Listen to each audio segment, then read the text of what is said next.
కాంతి ఏం కాదు, నువ్వు బాధపడుతుంటే నాకంతా ఎటో అయిపోతుంది, అందుకే కట్టుకుంటున్నా.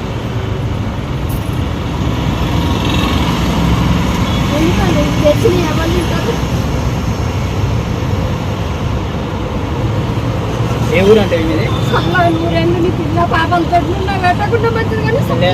నిన్న ఫ్రీగా దించుతా. నేను ఎందుకు కట్టించుకున్నా? నీ బాధ చూడలేక కట్టించుకున్నా. తమ్ముని కోసం వచ్చినావు, కట్టకమన్నాడు. పైసలు ఎక్కువై రాగి కట్టకమన్నాడు. నేను నీ తమ్ముని అనుకొని కట్టినావు, నువ్వు నా అక్క అనుకొని నేను కట్టించుకున్నా. అంతే. నాకు తెలియక నేను పైసలు అడిగినా, కానీ నీ బాధ తెలిసి నేను చాలా ఫీల్ అవుతున్నాను. ఇప్పుడు సంతోషమా? నువ్వు బాధపడకుంటే వెళ్ళు. ఈ తమ్ముని కట్టిన అంటే వెళ్ళు.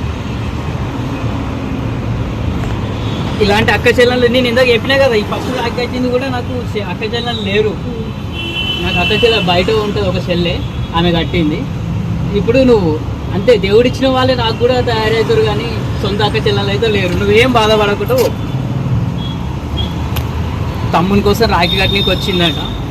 కాకపోతే ఇక వాళ్ళ తమ్ముడు కట్టించుకోలేడట, ఏడ్చుకుంటాడు. నేనే సొంత తమ్ముళ్ళ కంటే కట్టించుకున్నాను.